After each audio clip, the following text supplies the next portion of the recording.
One of the biggest obstacles in successful marriages for the cast members of 90 Day Fiancé, Happily Ever After, is interference by their friends and families. Between parents, siblings, children, and even best friends, these loved ones cannot help but stir the pot and make things even harder for these couples than they already are. While friends and family have always been a big part of the equation, they have been particularly brutal on this season of 90 Day Fiancé, Happily Ever After. They seem determined to cause trouble in any way possible, all in the name of keeping their loved ones from getting hurt. In reality, friends and family are the ones causing most of the pain. Some couples on 90 Day Fiancé, Happily Ever After, Season 7 could be blissfully happy if not for the interference of family and friends. For example, the families of grown men Sumit Singh and Usman Sojaboy Umar, who are both 33 years old, are so involved in their love lives. Because of this, they have forced their adult children to beg, plead, and promise the world just for permission to get married. Usman finally got the blessing he was seeking to marry Kimberly Menzies, but not without signing a contract that forced him to take a second wife and visit home at least 4 times a year. Sumit's parents wouldn't allow him to marry Jenny Sladen, so he had to do it behind their back. Now, Sumit's family refuses to see him. 90 Day Fiancé loved ones need to be less hateful. Another 90 Day Fiancé, Happily Ever After, couple whose marriage is being torn apart by family and friends is Yara Zaya and Jovi Dufresne. The couple traveled to Europe with their daughter, Mila Dufresne, so that Yara could visit her friends and family and help those who had been displaced by the war in her home country of Ukraine.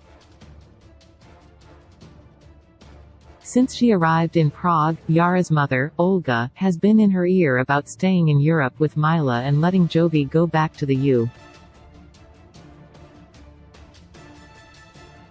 alone. Jovi is understandably frustrated by the manipulation, and his friend, Talmage, has been riling him up even more, making him feel like he has become whipped by his wife. If these people really cared about Yara and Jovi, they would keep their opinions to themselves.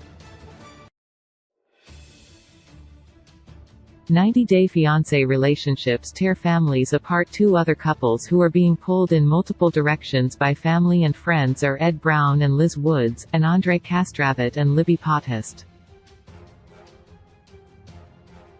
These couples have had major blowouts with their families and potential families, some of which have led to physical fights.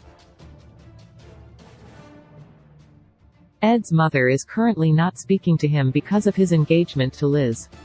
Andre and Libby, who got married in 2017, are worried that one of Libby's family members may be trying to get him deported.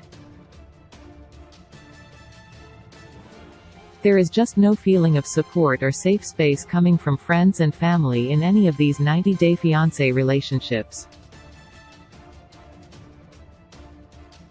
There is a good reason to add a question mark after the show's title, 90 Day Fiancé, Happily Ever After? The future happiness of all of these couples is precarious, in no small part due to the meddling of their friends and families.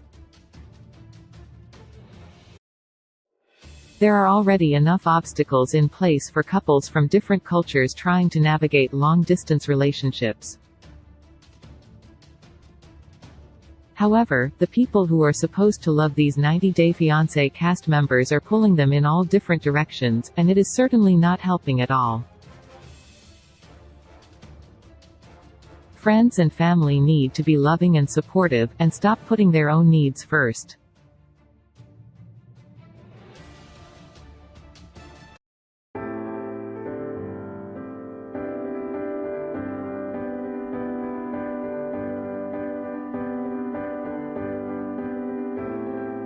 When I sailed,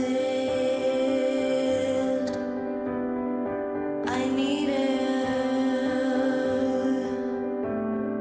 a woman who am. I know me let go.